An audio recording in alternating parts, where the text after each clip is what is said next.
cider and a switchblade knife. Ride the dawn on his motorbike. Looking for legends on the Sunset Strip with a stone cold paranormal partnership. Member Town Rick tried to sell me some crack. Listen to the podcast, man, and take that shit back. It's Urban Legends, the podcast about urban legends. And here your host, Neil and Chris. You'll receive our pod in your ears tonight. Hello and welcome to this week's Urban Legends, the podcast which each week has a look at a new mysterious topic from around the world. It is hosted by two cherubic, rosy-cheeked, law-abiding men. I am one of those men, Chris Flynn. And with me, as always, is my co-host, Neil Herbert. I was dying to interrupt you there, Chris. I bet you all of those facts were wrong, including the name of our podcast, which is Urbane Legends, I believe. Yeah, We've only been doing it 2 years. 2.5. Yeah. Yeah. What else? You've got... rosy cheeks, possibly. Rosy cheeks. We're both a bit gammony, aren't we? Yeah, cherubic. As the kids say. Cherubics, another word for chubby cheeks. Yeah. Yeah. Fat leg might have a chin babies. and a half. Yeah. Both law-abiding, mainly. Yeah. All right, maybe I've taped a movie off the TV. Technically not on the right side that's of the true. road, but, you know. Yeah, piracy laws. Oh, there's a lot of laws, isn't there? It's a lot of laws. A lot of laws. It's tricky.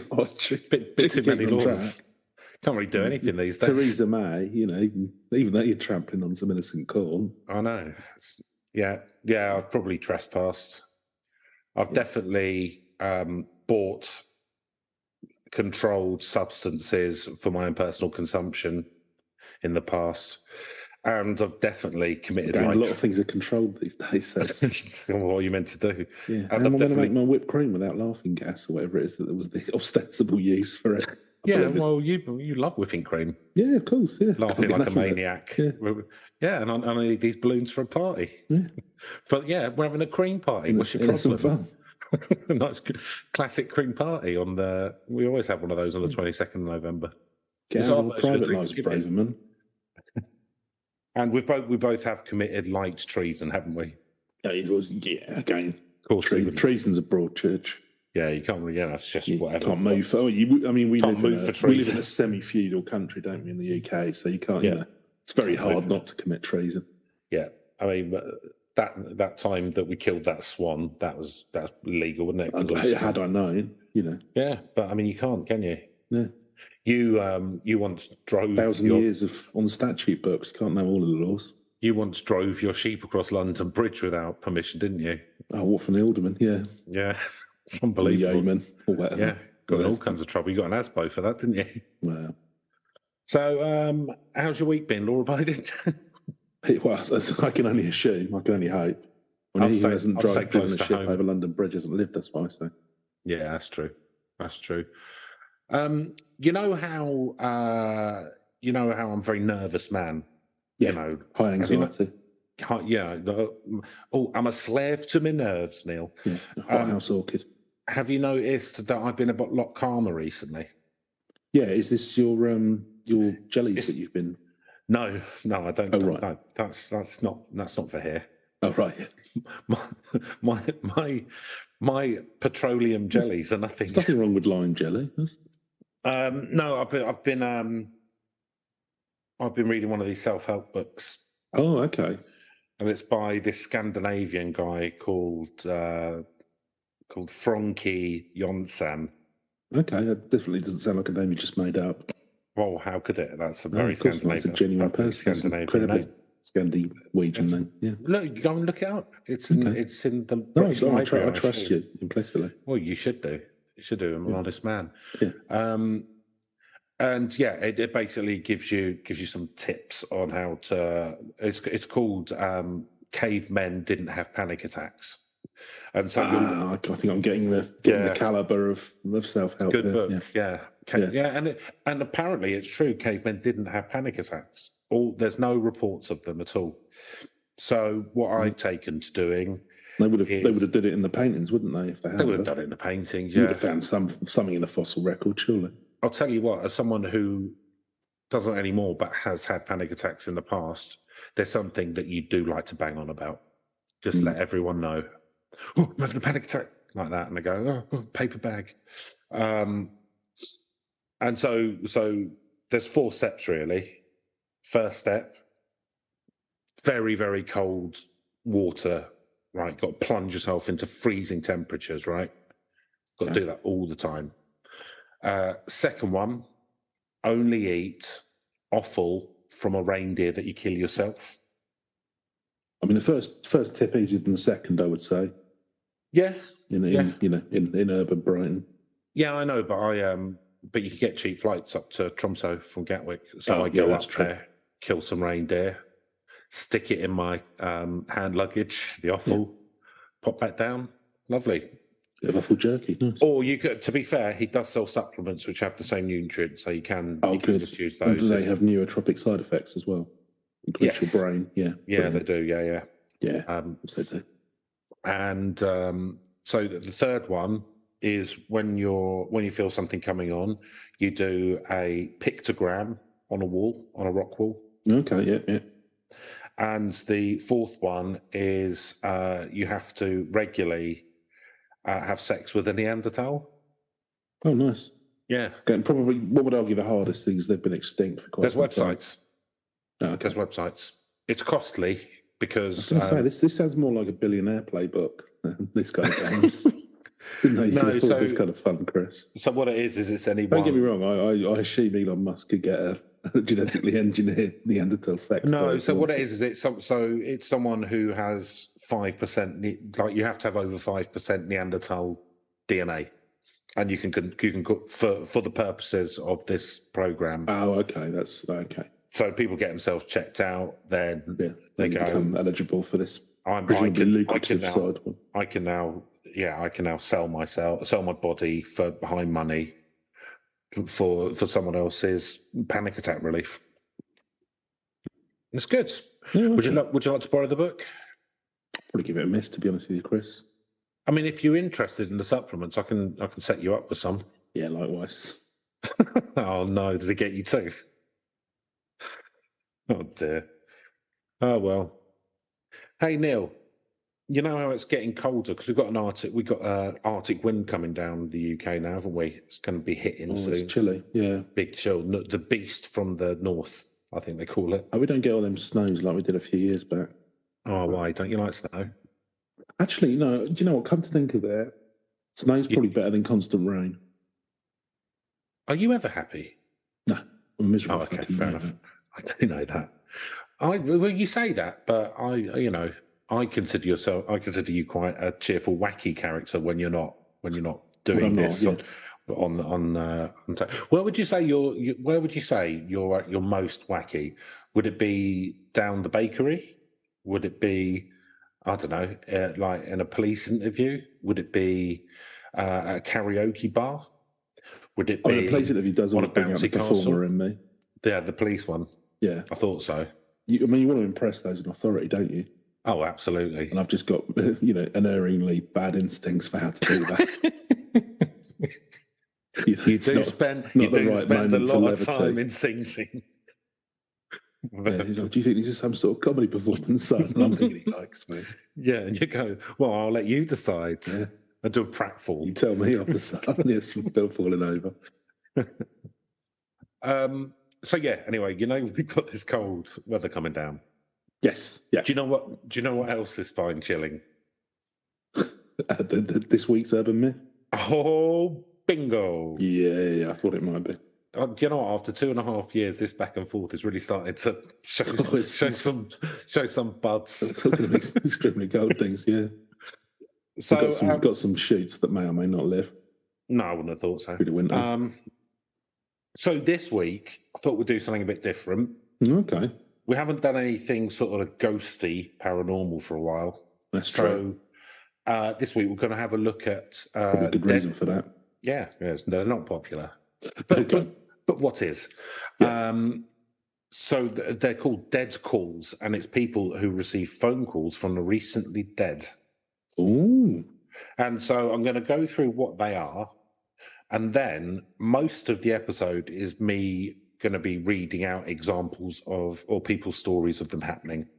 I mean, this could have been happening to me, Chris, because I've had a few calls. I don't know if this is weird behaviour, but if my phone rings and I don't know the number, generally won't answer it. I'll put it on call screening. Absolutely not.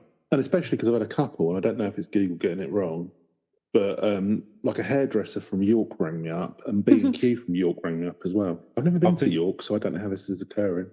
I assume they've just got their numbers wrong. Yeah, I mean, I might have been advertising the services of Irish stripper Niall Sherpa around the York area. I'm getting calls from all over York.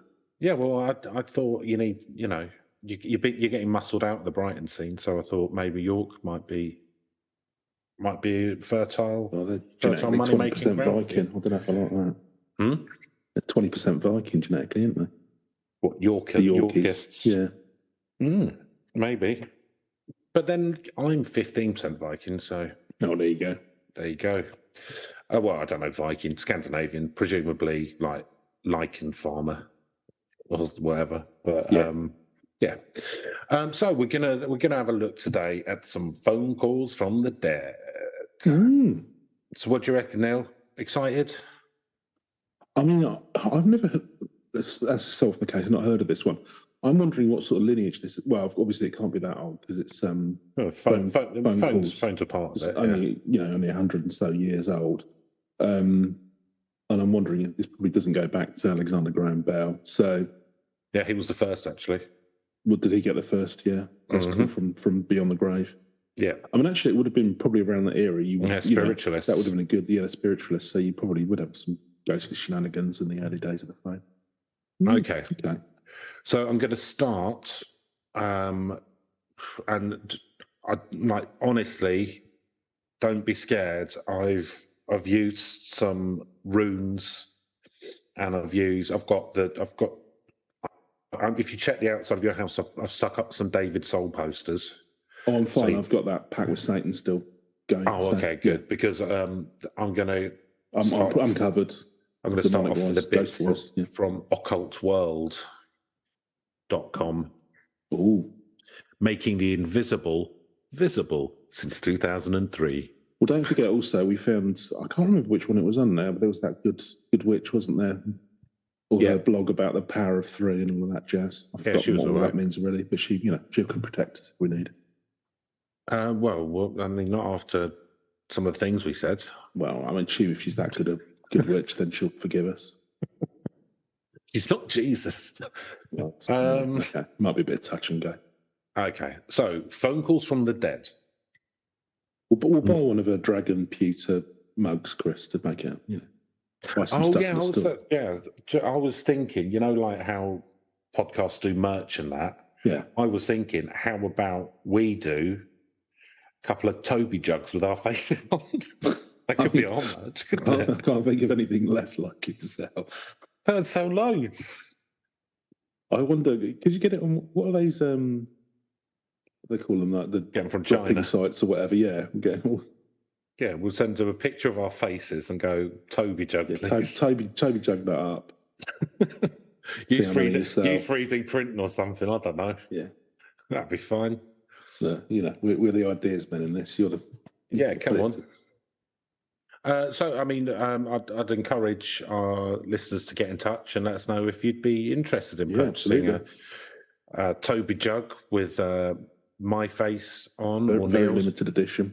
And then, I might just make it myself out of some clay that I dig up, or and if they go well, then we could start putting out more Toby jugs of some of the better characters that we've spoken about during the show, like Robert the Doll, or I know his people probably want money. They'd want money, wouldn't they?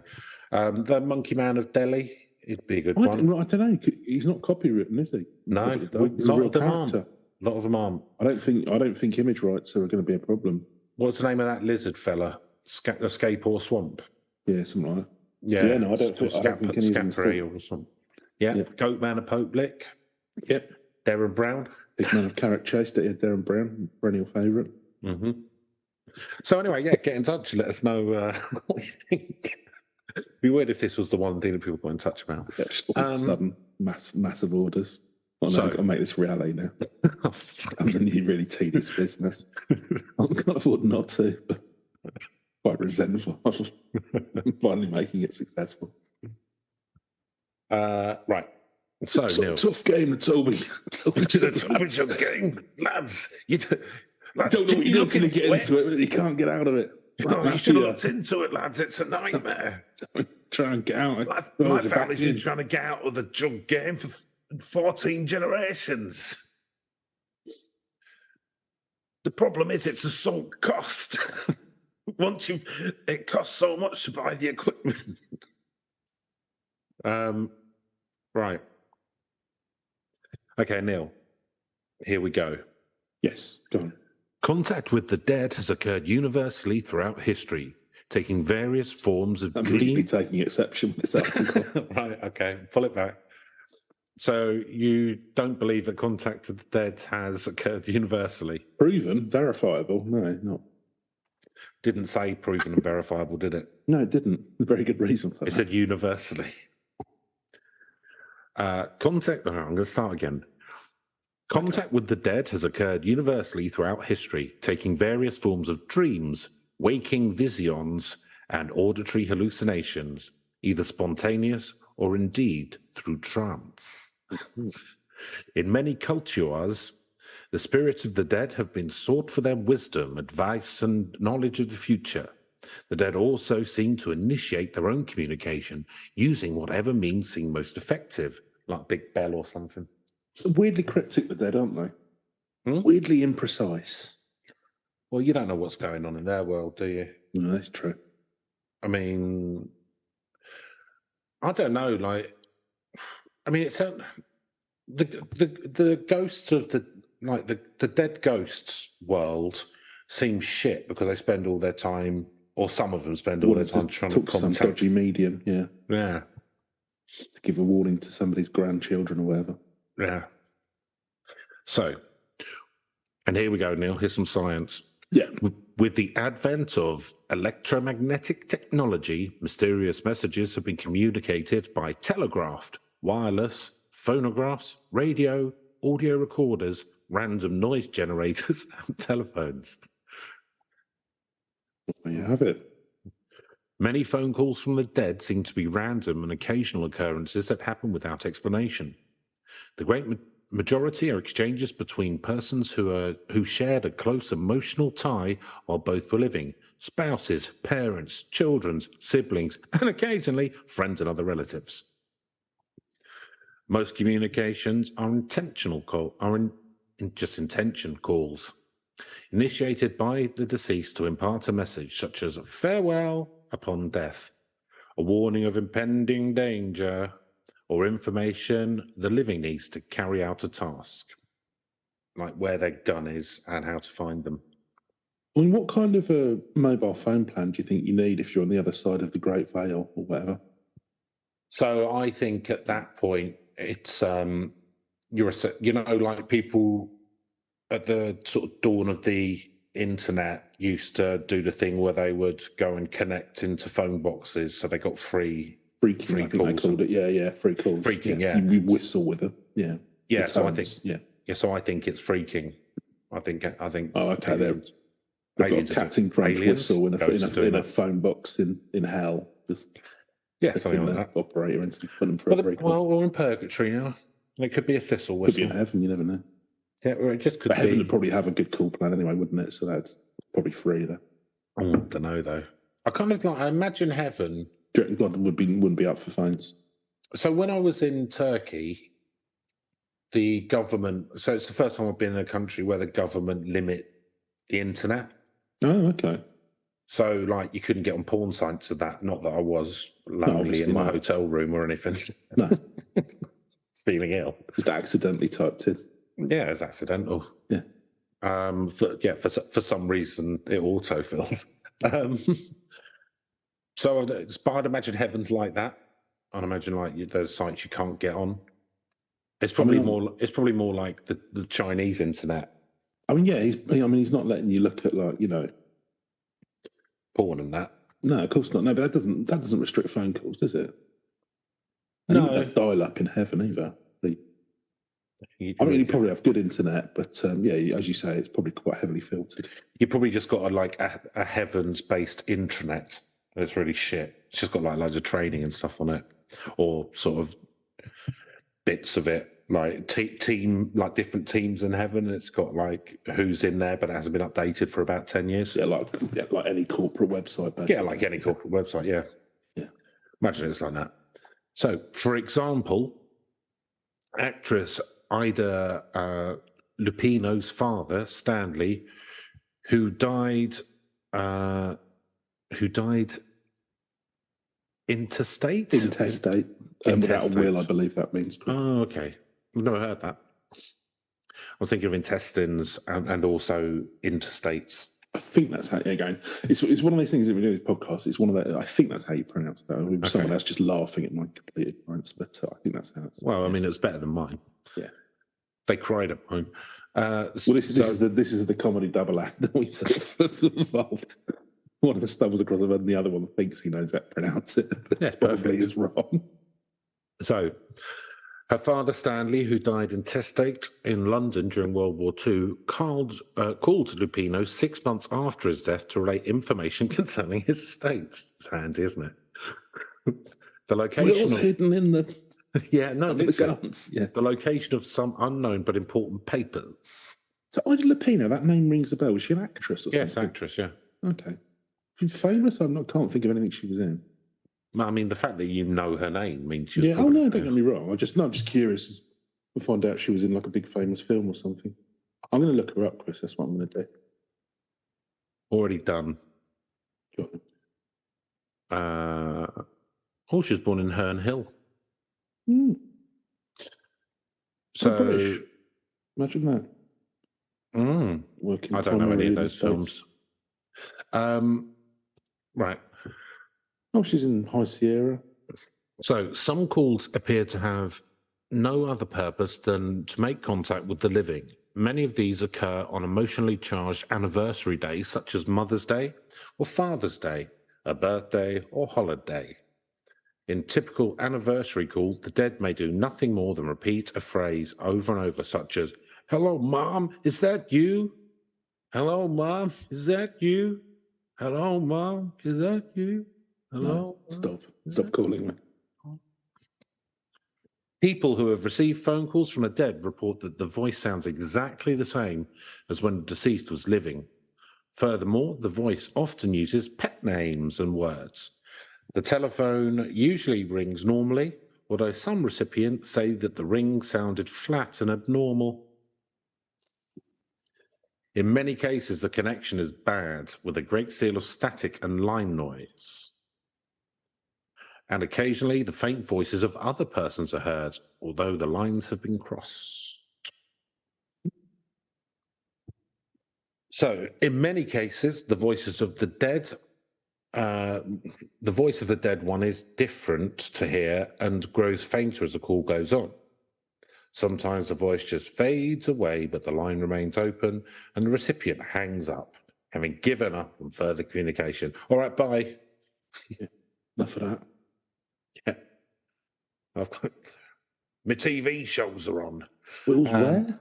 The wheels where? That'd be frustrating, wouldn't it? Where is it? Where I left my wheel. It's in the... No. Sometimes the call is terminated by the dead. I mean, that's a bad. Can't be hung up on by the dead. I hate you. God, fucking hell. This is why I killed myself. Yeah. And the recipient hears a click of disengagement. Other times, the line simply goes dead. The phantom calls typically occur when the recipient is in a passive state of mind. If the recipient knows the caller is dead, the shock is great and the phone call very brief. Invariably, the caller terminates the call after a few seconds or minutes, or the line goes dead. If the recipient does not know the caller is dead, a lengthy conversation of up to 30 minutes or so might take place, during which the recipient is not aware of anything amiss. Good old chin wag with desist. Yeah. I mean, you can't have been that close. I thought it was like close people. Well, I suppose, especially you going back a few years, you might not know, might you? You know, like if you've not, like, you know, you maybe go and visit once a month or something like that. It could be your estranged brother in Australia. Yeah. You know, live the other side of the country, or all sorts of scenarios where you may not know. True. I mean, these days, you'd find out the next day, wouldn't you? Don't know before you do that you're dead. Oh, blimey. In a minority of cases, the call is placed person to person, long distance, with the assistance of a mysterious operator. Hello, operator. Headphone What are you office. through? Checks with the telephone company later turn up no evidence of a call having been placed. Researchers in the field of instrumental transcommunication have reported receiving lengthy phone calls from the dead. Phone calls may be placed to the dead as well. Give them a call. The caller does not find out until sometimes after the call that the person on the other end of the line has been dead. In one such case, a woman dreamed of a female friend she had not seen for several years. In this disturbing dream, she witnessed a friend sliding down into a pool of blood. Upon awakening, she worried that the dream was a portent of trouble and called her friend. She was relieved when the friend answered. The friend explained that she'd been in the hospital and had been released and was due to be readmitted in a few days. She demurred when the woman offered to visit, saying she'd call later. The return call never came. So what happened? The woman telephoned her friend again, only to be told by a relative that the friend had been dead for 6 months at the time the conversation had taken place. In several cases studied by researchers, deceased callers make a reference to an anonymous "they" who have allowed the communication to take place, and cautioned there is little time to talk. It's like they'll let me use the phone, but they're a bit tight. So it's like the prison calls, isn't it? Yeah, like 3 minutes or whatever. Imagine there's some sort of like Ada BC from Oz character who like owns the phone. So you got to do some favours, wink, wink, for them to get a quick phone call back to the mainland, which is what I call the living world. The remarks imply that communication between the living and the dead is not only difficult, but not necessarily desirable. I mean, yeah, probably would be quite difficult. Well, otherwise, you'd be getting calls all the time, wouldn't you? It'd be a nightmare. They've got dead people cold calling now. No, they're really cheap. Yeah. They're bored, so they're happy to do it, and like they like to hear people, and but they're for eternity, haven't you? Might as well. Technically, they're not covered by employment union, law, are they? So we don't have to pay them anything. There's nothing about dead people. That's the thing. People worry about AI, but really, it's dead people taking our jobs that we should worry about. Absolutely, yeah. 100%. Most phone calls from the dead occur within 24 hours of death of the caller. Most short calls come from those who have Where are they getting all of these stats? From the... Yeah. From a right little analytical report he's put together here, isn't it? Yeah. Most of them happen 24 hours within. Even all the examples I've cited so far were like people much late, 6 months late. Yeah. Well, the thing is, there's a lot, He's not got. I love that this is just coming from a place of absolute fact. It's really dry, boring tone. Like, well, most of the calls happen within 24 hours. So I have an SLA of. Most phone calls from the dead can be late, but this is frowned upon. From the dead occur within 24 hours of the death of the caller. Most short calls come from those who have been dead 7 days or less. More lengthy calls come from those who have been dead for several months. Okay. I wonder, could you get like a call from somebody who died 2,000 years ago or something? Well, so it says here, based on the fact that one of the longest death intervals on record Here we go. is of 2 years. Okay. In a small number of cases, That'd be good if like Napoleon rung up or something, wouldn't it? Not really. Thinking of that, really, mind you, we'll be talking French. My French I don't rate him. Well, no, it'd be interesting. All right, okay, I don't know. Like, you're going to see the film about Napoleon? I'm quite a fan of Ridley Scott, so I might do. Yeah, and you're a Francophile. It'll be epic, I would imagine. Yeah, I like France, and I'm not a fan of Napoleon, but I'm not a fan of Napoleon. Not a fan of warmongering in general, really. Well, he wasn't as good as everyone makes out. That's the thing. I mean, if you lose to the brain dead toffs at the top of the British Army at the time, then you're not all that. In a small number of cases, the callers are strangers who say they're calling on behalf of a third party. I've got a message. I've got an unbelievable offer for you. Yes, there you go, cold calling. I knew it. Who the recipient later discover is dead. Several theories exist as to the origins of phantom calls. They are indeed placed by the dead, who somehow manipulate the telephone mechanisms and circuitry. When you die, you become a master of the electromagnetic spectrum, as he was saying. Hey, that's one theory. Yeah, here's another. They are deceptions of an elemental type spirit who enjoy playing tricks on the living. Oh, okay, so they're not actually from the other side at all. It's just a mischievous spirit. It's a theory. Imitating. It could be like that android from that Star Trek, couldn't it? Not Star Trek. Yeah, Star Trek. Data. Yeah, he could imitate voices, couldn't he? Probably. Yeah. He could do loads. With his robot vocal cords. Yeah, why not, eh? To be fair, I reckon we're going to be getting more of these now that deepfake's getting good. That's true. Well, yeah, it could be Alistair McGowan, whatever that is. Rory Bremner. Rory Bremner, yeah. Yeah, that other one. Yeah, 90% of so-called ghost calls coming from Rory Bremner's house. Rory Bremner. Does he? Yeah. As he descends into madness. Little RB. Gets off on it, reckons wife. So here's another theory. They are psychokinetic acts caused subconsciously by the recipient, whose intense desire to communicate with the dead creates a type of hallucinatory experience. So that I can buy into to an extent. Oh, yeah, here we go. Most boring one. Yeah, of course. I'm sorry. Really and here's another theory that don't happen. Yeah, I reckon it's that one. if it's happening at all.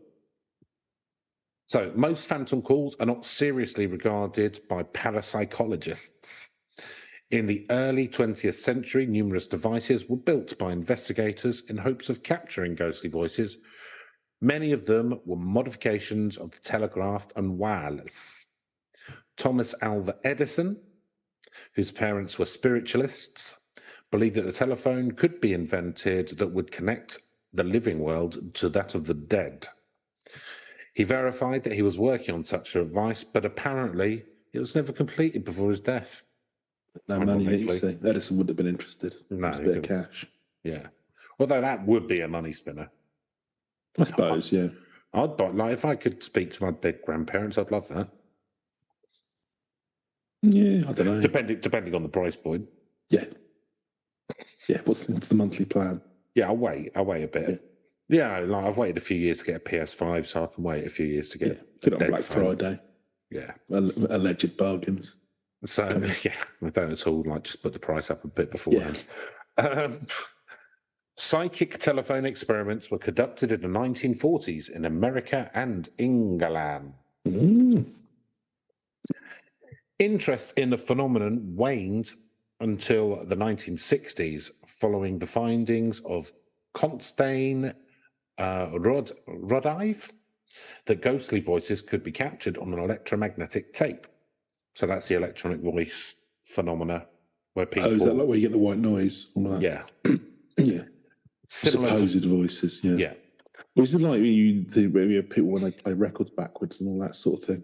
So I don't want to debunk that because you might look at it, but I've seen a thing about it, and essentially they all say, "Oh yeah, you need to use this specific thing." It's like like Sanyo from 1989 or whatever. It's the best one for picking up ghosts or something like that. I can't remember the actual brand, but it's actually like that one had a defect, which means that it does like weird noises sometimes. It's that and suggestion, because if you say, "Oh, listen, they're saying," whatever, your brain will then start to, even just from just random noise, your brain will go, "Oh yeah, I kind of do hear that." Does sound like that. Yeah, you say that.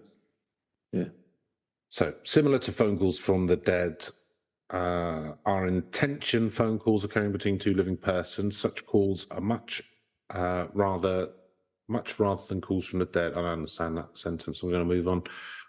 In typical intention calls, the caller thinks about making a call but never does, but the recipient nevertheless receives a call. So I've had that happen, I think. Like, but more thought about somebody calling you, and I've thought about giving someone, but I don't think this has happened since I've had mobile phones. I think when I was like younger, I'd think, "Oh, I might give my mate Adam a ring or whatever," and then there's a phone call and it's your mate Adam calling you. Oh, okay, I've had that happen before.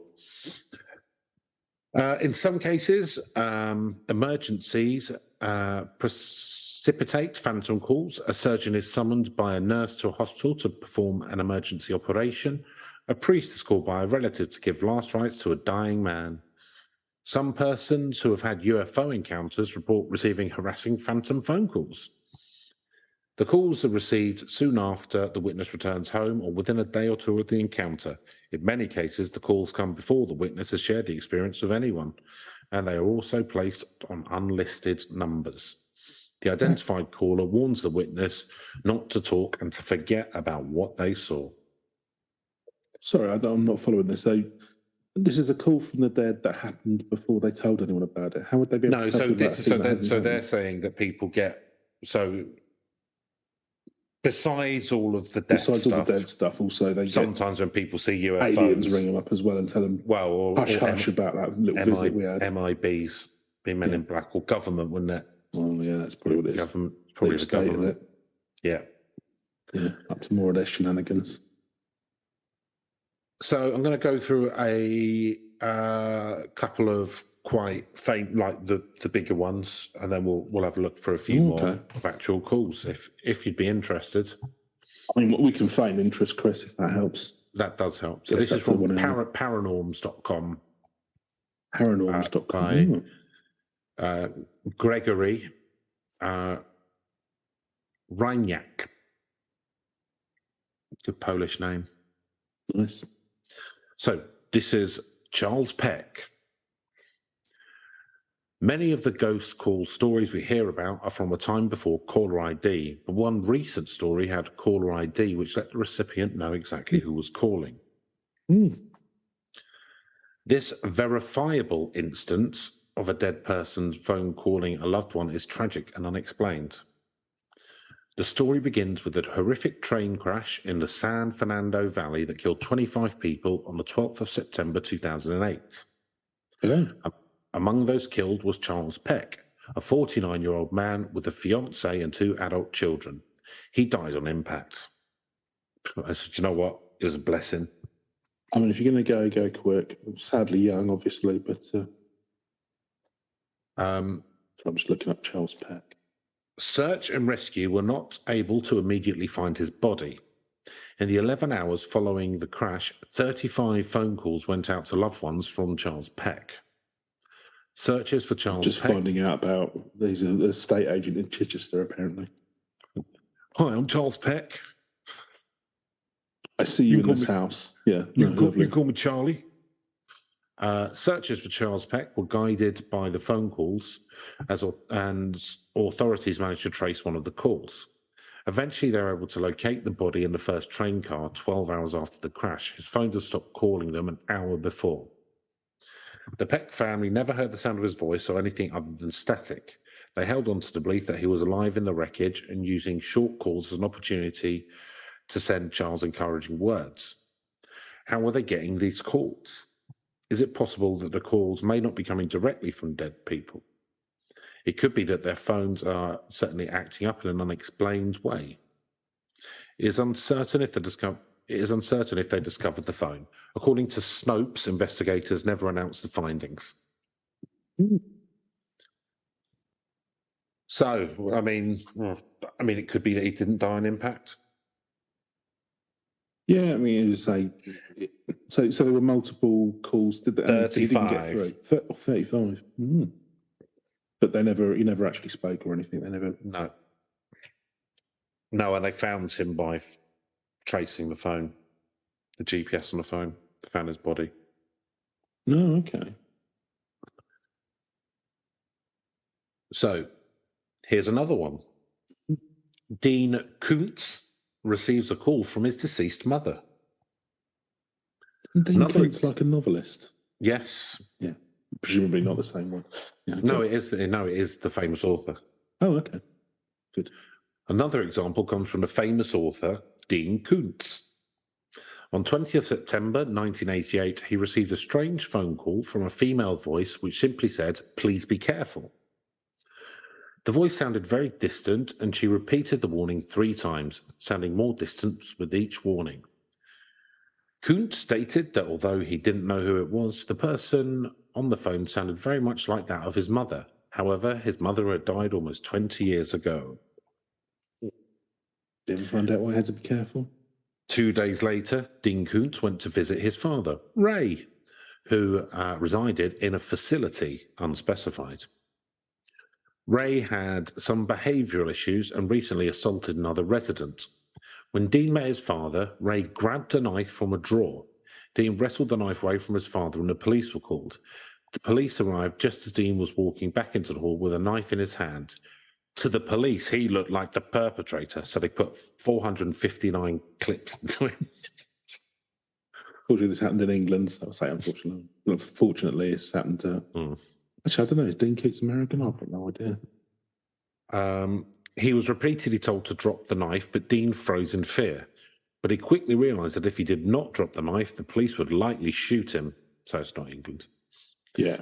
Dean dropped the knife, and the situation became resolved. Dean looked back at the phone call from 2 days prior and recalls how it made him more vigilant. It probably saved his life. Was it his deceased mother trying to help him? I mean, I'll be honest with you. You didn't necessarily need a call from your deceased mum to point out that dropping a knife when a lot of police are screaming at you with guns in their hands isn't bit. No, but I suppose his dad pulling a knife on him. That's, if you hadn't been vigilant, you could have got knifed up, could have got stabbed right up by your old man. Could be. It's the dream of all fathers.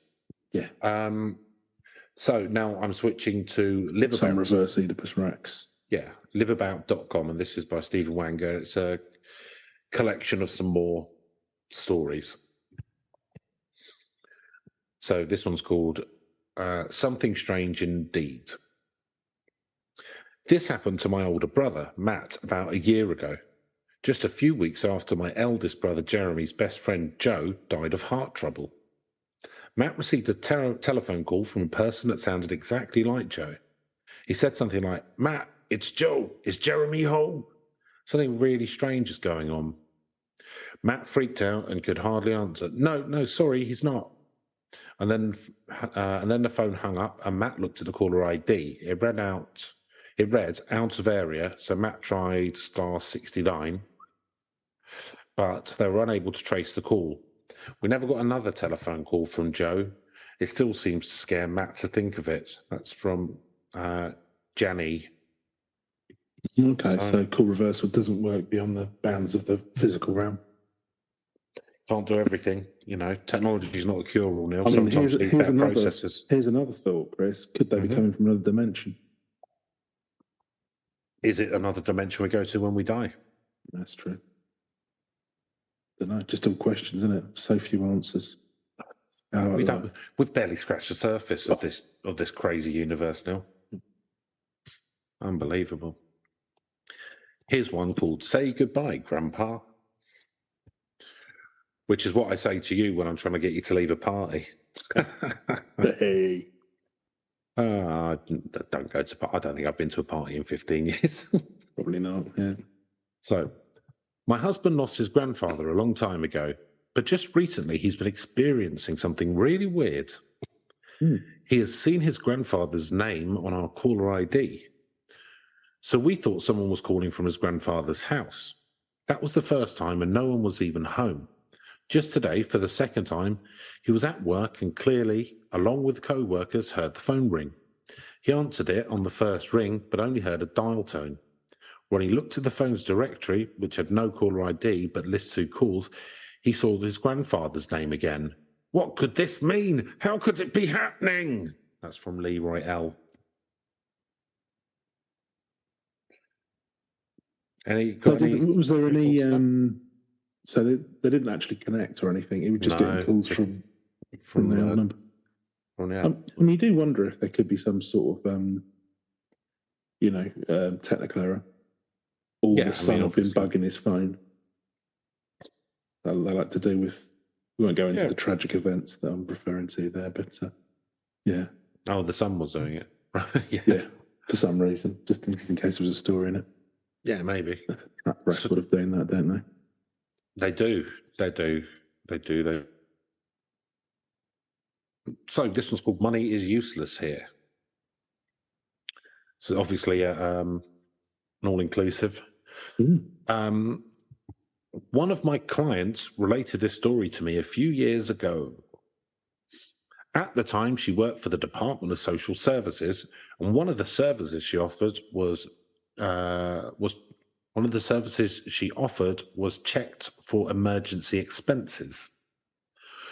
She had issued a check for $100 to one of her clients for utilities and was about to close the file when her phone rang. On the line was the woman to whom the check was issued. The woman sounded vague and distracted, but clearly said, "I won't be needing that $100 after all. I'm dead. I'm fucked." You literally can't take it with you. My client made a note of it and went on with her other work. That evening at home, she was reading a newspaper when she saw the obituary of the woman she had talked to on the phone. She had died the previous day. That's from Mary B. Could be Mary J. Blige. Mary J. Blige, yeah, that's what I think. Weirdly. So I mean, I'm thinking. Second thoughts on a fraud. Does Mary J. Blige work in accounts receivable? No, but she might have. But she might have a client that does, because it was a client who related the story. Do you think she'd do her own expenses? I know that Mary J. Blige calls her fans her clients. Oh, okay. So it adds up. Adds up. Fair enough. Yeah. So I think it's someone who was maybe trying to do a cheeky bit of fraud, but then thought, "Oh shit, I'll find out." Fair enough. Yeah. Yeah. I bet I'll go back in time and die as well, just to really cover up tracks. I think it might have been. That person's died. The council probably don't know yet, so I could probably still get £100. Oh, I see what you mean. Yeah. Go down the liquor stall. Yeah, I'll put in some expenses claims. Go make it rain. So this one's called Unmistakable Mother's Voice. I wonder what it's going to be about. I'm going to think about that one. So she got the phone call, and then she read in the obituary that she died 6 months before. No, the day before. Oh, the day before. Sorry, I missed that fact. Okay. Come on, Neil. Write it on your hand. So 3 years ago, my mother passed away. We were very close and I miss her daily. Last Christmas evening, I went to bed and woke up to the phone ringing. I answered it and a voice that was very familiar to me said, "Hello there." It was my mother's voice. The line had a static noise and the sound cut in and out. And I said, "This can't be you, Mom. You're dead." And she said, "Oh, come on now." She sounded a bit agitated, and then we were cut off. Everyone's good on the phone. We never had a very good to and fro, really. My 16-year-old daughter was sleeping in the next room and also heard the phone ring that night. I know it was my mother's voice. She had a Norwegian accent. It was her from Bonnie O. Not Bono. It might be Bono. Was mum Norwegian? I imagine she was Irish, but yeah. I mean, I don't know. It does sound like it sounds like a dream. But if the daughter heard a phone ring, I think you could hear a phone ringing in the night, and that went into your dream, and then it could be like half lucid or something like that. Or it could be a dead mum. Hey, who knows? I mean, one's more likely than the other, but okay. Here's another one. Who knows? Was it brother? The problem is with all of these stories, it's impossible to verify, isn't that? Really? Well, you can't verify stuff in the past now. No, that's what I'm saying. It's kind of like But there's a lot of them. There is a lot of them. Yeah. So isn't that a form of verification that there's a lot of something? About 3 nights ago, my husband got a phone call at 1:57 a.m. I remember it was a very stormy night. He answered and the phone was giving him little bleeps, but nobody would say anything. Then the phone went dead. I was asleep by the phone, but I never heard it ring. And I always hear the phone ring. Only he heard it. He called the number back. That's interesting, isn't it? He called the number back on the caller ID, and it said this number's not in service. The number is still on our caller ID. That same night, stormy night, at 4 a.m., his mother, who lives about an hour away, close enough so we can see her, but not so close, she's up in my motherfucking business. I'm the lady at the house now. Amen to that. Oh, sassy Chris. I know. I think you might be getting into some dodgy territory there. Let's keep pushing the envelope, see what we get to. Also got a phone call. Her son, who was asleep in the house, and also never heard the phone ring. She heard the same bleeps, and it was the same caller ID. She called it back, and it was a not-in-service number. At about 5 a.m. God, what a night that happened. His mother was laying in bed, and she saw a man standing at the foot of a bed looking at her. It's gone up a notch. I mean, this is, we're talking a haunting now, aren't we? We are talking a haunting. Or an Indrid smile. Indrid. Yeah. What was his name? Indrid Cold. Indrid Cold. What's it? She said he was tall, thin, had dark eyes and dark clothes. He stared at her for a minute and then darted across the room and disappeared. We are very freaked out about this and cannot figure out why it happened all on the same night, and nothing like this has happened before. Why did I not hear the phone ring and my husband did? The phone is right by our fucking bed. My husband has lost his brother about 6 months ago. A tragic death from Vicky H there. And he used to run around very fast. He used to stand at the end of women's beds. At the end of the bed, yeah. That was he actually died in relation to that. Yeah. Intercepted. Quite intrusive, to be honest. He got shot. Yeah. So, intercepted call. I just found out that one of my phone calls the other day was a dead lady. I was at my mom's house and I was calling a friend who lived nearby. She was at her cousin's house. So I looked at the number in the phone book. It was the only Owens in the phone book. So I knew it was my friend's cousin's number. The old days. Yeah, I was going to say. I called. Phone book? What's one of those? Says What's a phone book? What's a book? Yeah. Well, do you mean a Kindle? I called and it didn't even ring, but an old lady answered. She said, "Hello." And I'm old and confused and dead.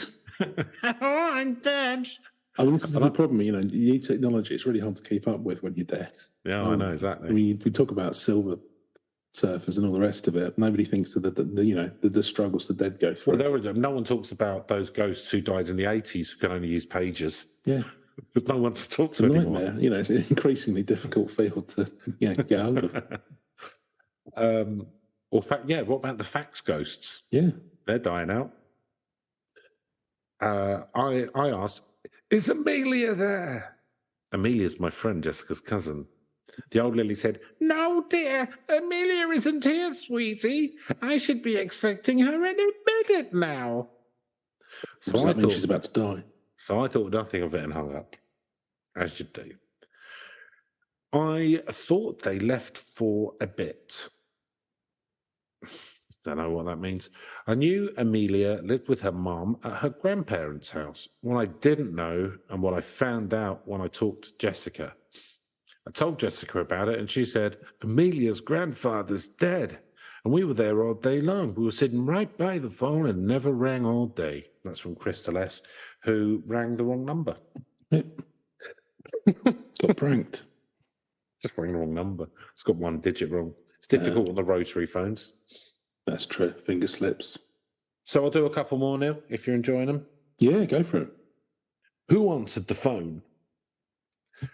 I was staying in a cottage in the North Wales, UK, in 1997. The cottage was owned by my best friend's grandfather, and it was in a fairly isolated location, but still on tracks which led out to the main road. It was very basic, but it had electricity and a boiler for hot water, although no central heating. There were it was a 3 double bedroom property with no outhouses. There were 6 of us staying in the cottage one Easter weekend. Sounds fun, doesn't it? Sounds right. Sounds like the Last Christmas video by Oh, Whab. Yeah. And we spent much of our time... A call from Beyond the Grave by Andrew Ridgely, even though he's still alive. Oh, it'd be more likely from George, wouldn't it? Career death. God rest his soul. Yeah. Lost a good one there. We spent much of our time lazing about and visiting local sites of interest. They sound like sex people to me.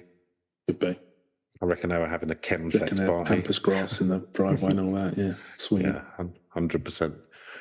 We decided one Saturday morning to go to the local market, calling off for a pub lunch on the way back. It sounds like a lovely... flung my car keys into the bowl. This didn't turn out well with it. We're calling in for a pub lunch to find some new participants on our way. Anyone like the look of my wife? I wouldn't. Because I don't anymore.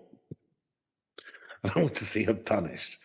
While sitting at the pub, eating our meal, other friends of ours who were staying in a nearby town, God, they've all decamped, haven't they? Like they're going off to the Hamptons, but like Wrexham. Who were staying in a nearby town entered the pub and sat at our table saying they were glad that we were still here and they hadn't missed us.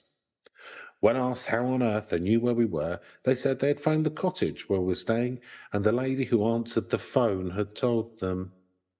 Meow, meow, meow. Meow, meow, meow, meow, meow. There was no one else staying at the cottage. There was no cleaner or any other person tied to the cottage. Burglar. 100%. I spent the remainder of the time in there sleeping with the hall lights on and have never returned. That's from Claire E.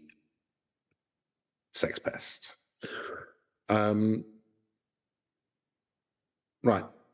Long distance plan.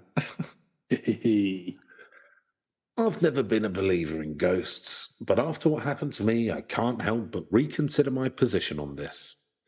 I am a telephone sales representative. Nice. And at the time of this occurrence, I was marketing a phone service.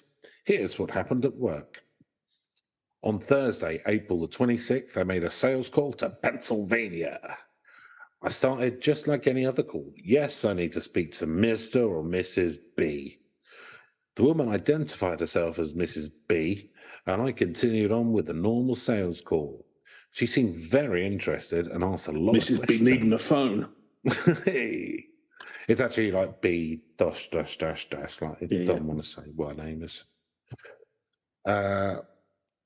So she asked us questions, but when I came to the decision-making part, she quickly stopped me, insisting that I had to talk to her husband. You'd be so. Do you know what? I very briefly worked for a company which dealt with post office bonds. Okay. And that tends to be something like which older savers have. Yeah. Because we obviously now, you and I, we just invest in NFTs, but they used to absolutely. They used to invest in bonds. Idiots. Digital pictures of bored-looking creatures. Yeah, that's a lazy awesome investment. Yeah, absolutely. If there's still some available, Lazy Nails, new batch come out. Very limited stock left, Chris. Very limited. Very limited stock left. I would say get in there as quick as you can. Check out our Twitter page because we do we sell them on there now that that's 50% of Twitter traffic. Yeah, only 50. But you would be surprised how many sort of older ladies who would say, "My husband deals with all that." No, I don't. I can't talk about money or whatever. Right, I can't be bothered to listen to you. But it's really difficult because you then kind of have to go, yeah, but legally, I kind of need to speak to you about it because it's your financial thing. So. Oh, I see what you mean. Yeah, no, I used to do door-to-door sales, but I know none of them. Cool. That was the best time of your life, the amount of times you've mentioned it on this pod. It wasn't, but it sticks to the memory. It's a weird job. My husband deals with that. So, her objections were the same every time I attempted to close the deal, ring the bell. She explained that she had tried to get him to change phone carriers before, but in her words, he was married to AT&T and refused to make any changes. She also quickly pointed out that since his retirement, he spent a great deal of time fishing, and he was not easy to get in touch with, and it would be best to try early in the morning before he left for his favourite hobby. She also indicated that their long-distance bills were getting out of hand because he made lengthy calls to North Carolina and felt that the plan would be beneficial to them. On that note, I decided that perhaps this was worth a call back and told her I'd call her husband the next day. The next day I made a call that I will probably never forget. On the call back, the husband did answer the phone. I introduced myself in normal fashion and explained that I had been talking to his wife the previous day and that she had suggested that I speak to him. You can imagine because I'm dead. The shock and horror when he distraughtly stated to me, "Lady, I don't know who you were talking to, but my wife died and I'm not in the mood to speak to anyone." With that, he quickly hung up the phone. That's from Mary J. Blige again, perhaps. She's a busy lady, isn't she? She's got a lot going on, and good for her. Yeah, good for her. Getting into a lot of endeavours. I mean, that's the kind of thing I'd say to get rid of a salesperson as well. To be honest, well, my wife's dead. Yeah, but it will get shut them up now. Yeah, I mean, it's kind of hitting the nuclear button. Yeah, well, they're going to meet him again, aren't you? Right, do you want one more? Go on then, one for the road. And then we'll go on to our scores. This one's just from Reddit, so you know it's good. You've got to top that one though, Chris. Oh, Reddit, okay. This is going to be the gold standard. Yeah. It's post of the week. Oh. So, brief background. I work for a company that answers phones and takes messages for businesses when they're closed, out for lunch, after hours, etc. We answer for a variety of companies in different fields, including funeral homes. Oh, so okay. I'm already getting scared. Setting it up. The situation. I'm in the coffin now, dear. You're in the coffin with me. You won't be long either, you little fucker. I mean, I just want these. The problem with all of these is none of them are, I want some like proper creeper shit. They're not doing anything. Some threats. Haunted. Yeah. Well, then, going to make this shit up. Have a bit of fun with it. So this situation has happened twice. I used to work in phone sales, and then I annoyed his husband because I, spoke to a dead wife. So funeral homes. The situation has happened twice that I have talked to the person myself on the phone, and a few times as well, and a few other times as well. And I think it's very interesting, thought maybe it would warrant a discussion here. So the first time it happened, I took a message from this lady whose mother had passed away recently. Body was already picked up, dressed, and at the funeral parlour. Nice, efficient. Bit of slap. Bish bosh, got on and done. Yeah. Bung her in the hole. There you go, darling. Bit of lippy, bit of blush. You're ready to go 6 feet. You're 20 years younger. Visitation was scheduled for the following day. She calls and is weepy and asks if her mother's phone is still in her jacket pocket because she just got a call from her number. I ended up dispatching the call, calling the director to deliver the message verbally. And he said that he'll call her, but the body is in the casket and that the casket is closed, waiting in the parlour. I say, whoa, weird. And he kind of chuckles and says, this kind of thing happens more often than you think. Home slice. Yeah. You've been around the funeral game as long as I have. a few ghost calls. Turn your hair white, lady. It's been a year or more since that call, and just yesterday I got another call similar from another funeral home. And other people I work with have had the same types of stories. I just wanted to get some outside opinions because it's interesting and creepy at the same time. What do you reckon, Neil? Should we get Saturday jobs at the funeral homes? Yeah, get some creepy stories out of it. So that's it, Neil. I think those are some. I've given you the outline. I've furnished you with some stories. I believe that I've given you all of the weapons you need in your arsenal to score this motherfucker fairly. Yeah. So, a robust assessment. Spookiness. Let's go. Some of them are kind of spooky. So, because as we're going through this thing, this is going to do well on spookiness. But I guess, where you're not expected to hear from them or something like that, or some of them are treading into haunting territory as well, like your Ingrid Cold one or whatever his name is. Standing at the foot of the bed, that's cheating, so I'm going to discount that.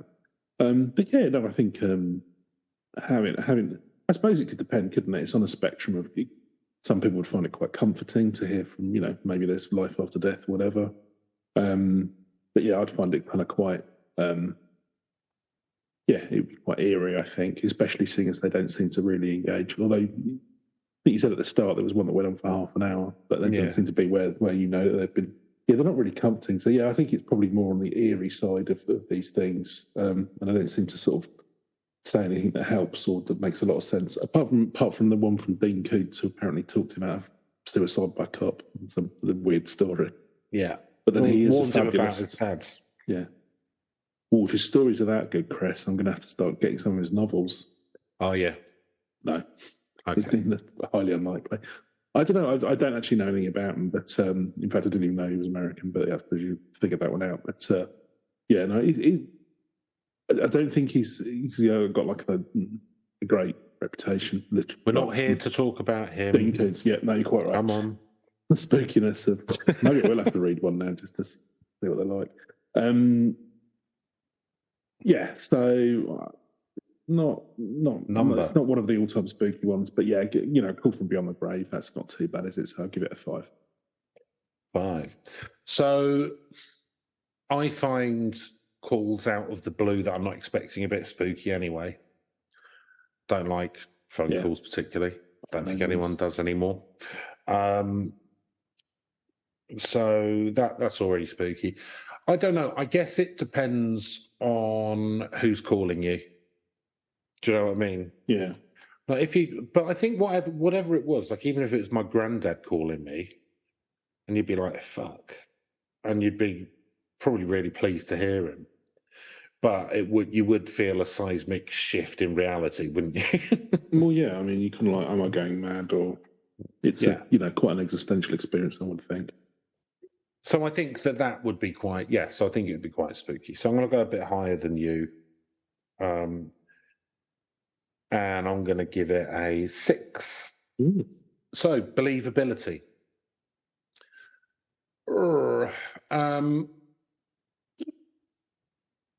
I think so. I think people do think that this happens. I think there is a belief, like from these people. I don't know if it's completely.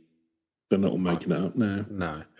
And whether that be they're having a dream or they've just called the wrong number and spoke to an old woman or whatever, right? Could be any, there are lots of explanations. Could be cross lines. Do you remember when we used to get those? Cross lines. So I don't know. Theorise all day, but, Do I think it's people from beyond the grave? I'd imagine there'd be more calls if there was. But I don't know. Like, what is death? What is death? I don't know. Could it be that, electrons and different dimensions. The spirit and stuff. energy gets into the phone line and makes calls. Well, it's just like any science that's very far ahead of humans that we can't understand, it would appear like magic, Neil. So yeah, quite. All right, Arthur C.C. Clarke. So I don't know. I don't know. I'm going to give it a 7. Neil. Probably a bit less for me. I mean, yeah, like you say, I think there's probably a component of these where they do believe that something had happened, and it's the other thing is that a lot of the stories, other than the one where somebody the haunted by the bed and all the rest of it, they're quite mundane, which kind of gives it a bit more of a ring of. I mean, whether you believe, it's called from beyond the grave or whatever, it's like, well, why would you make up a story like that? Yeah, none of it's crazy and fantastical, is it? It's not like, and then he told me about the pirate treasure that was buried in the back garden, and that's how I became a millionaire. Which is unfortunate because that would have been more entertaining. Really good. But so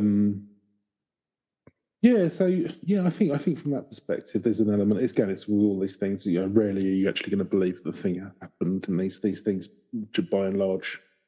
But yeah, I'm going to give it a 7 because I think it's just they're so mundane. It's kind of like, and I think the people probably believe that it's happened, whether or not I'm not saying you believe it calls from beyond the grave, but yeah.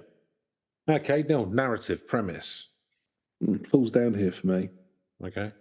None of these stories are particularly interesting. Again, it's that mundanity I think they made a movie called White Noise with Michael Keaton back in the 90s. That was with the tapes, though. Yeah, but what I'm saying is if you can make a movie out of that phenomenon, I've never seen it, I assume it's garbage, but you probably could make something out of this, I guess. But I mean, you'd have to keep bringing up, though, wouldn't they? It couldn't just be one phone call. You'd have to to make a plot out of it. You'd have to keep hearing, and then it'd have to. Well, I could imagine like China Meeville doing a book where suddenly, like, people started getting phone calls from the dead, and it started off as just like a couple of people, and it was like a curiosity, but then more and more kept happening, and it's like, what's going on? Like, it could be the start of something. Portent, some war or something, I don't know. Yeah. Some big event. Yeah, I suppose it could be the premise of something, you could use it as a hook into a sort of mystery or something. Hey, and everyone's got a phone these days, so but are less willing to use them. Because that's the thing, is like you were saying before, you don't really like answering a phone if it's unexpected and you don't know who it's from. Whereas, back when we were growing up, the phone rang, you'd answer it. It was exciting, wasn't it? Didn't know who it was going to be. How jaded we are. It used to be exciting when the phone rang. When I was a kid, you used to run to go and answer. Now it's just like, ugh. God, why people try to contact me? Just let me die in peace. So, but yeah, no, there's. I'm going to give it a 4. There's the bones of you could build something out of it, but I don't think intrinsically it's a terribly interesting concept, if I'm being honest. So I think it's a more interesting concept than you do. Yeah, because I think it's a technology we'll have. You can kind of put some you can put some theories behind why it would happen that kind of would hold together well enough to write a story. Oh, that's my least favourite of those kind of genre movies where they have to explain a phenomena or concept with pseudoscience. Yeah. Oh, the Night of the Living Dead, it was nuclear waste. No, it was mushrooms. Don't care. So I think that you could write a good story about this. I'd say I'd put it in the hands of China Meeville. So I'm going to give it a 6. He could spin a tale out of many things, couldn't he? Yeah. And Reach. So I had heard of this kind of thing before, but I've never looked it up or anything. I don't know that it's that massive, but do you know what? Like, for all the ones we've looked at, this one's I've only scratched the surfaces of the examples that are out there. Go back a bit as well. So yeah, and I don't know if it's going anywhere as long as we have phones. Yeah, so fast. Even though we mostly use them for looking at the internet these days. Yeah. So I'm going to give it a 4 for each. Neil. Yeah, probably reasonably similar, to be honest with you. I hadn't heard of it, but it feels like one I ought to have done. Yeah, and the fact that he sort of goes back all the way to the spiritualist days as well, I think that gives it a little bit more. But yeah, you can imagine, as you say, it's the kind of thing. It feels like something that would just click around, although it's not necessarily got a massive hook. So yeah, I'm going to give it a 4 as well. So that gives us an overall score of 43. Not too bad. The bell curve there. You seem to be doing a lot that's falling in the middle. Yeah, I know. It's weird, isn't it? I mean, that's just the law of averages, I suppose. Yeah, well, that's why it's the middle. Yeah. If you want to get in touch, if you've got anything for us, you want to tell us any spooky tales of your own or point us towards anything, then feel free at our email address, which is urb.legends with an S, .podcast@gmail.com, or alternatively, we're on Twitter at legendsurbane. I know you won't. But yeah, that's it for this week. Just a couple more now of this series. Then we'll still put something out, but it'll be probably like a couple of recaps from the first series while we're going to be doing some stuff for the Christmas. We do another 12 days of. Well, we won't do 12. We'll just do it between Christmas and New Year. So the boring perineum will put out like little half-hour episodes during that. Quite a feat last time. But there's nothing to stop you going back and listening to the 12 Days of Christmas. Yes, and we do. If you haven't heard them before, or maybe you just haven't listened to them for a year. Yeah, we have looked at. Oh no, it wasn't. Our clones looked at a couple of. We looked at pretty much every single Christmas. Monster Myth and Monster, yeah, we were scraping the barrel by the end, but it was good, and we had a little plot line in there, the clones. We did. So you want to be hearing about that. I believe 100%. We got snowed in somewhere, didn't we? In your bunker, my bunker for Christmas. So that's worth checking out. It is worth checking out. So apart from that, 2 more to go this series. Big one for the final. We don't know what it's going to be yet, but new series to come. And a new theme, as there is every series, because we don't want to have consistency of brand, so that people remember us. Might build up some popularity. Yeah, absolutely not. No, 100% not. So have a good week and keep safe, and we'll see you same time next week. Have a good one. Goodbye. Goodbye.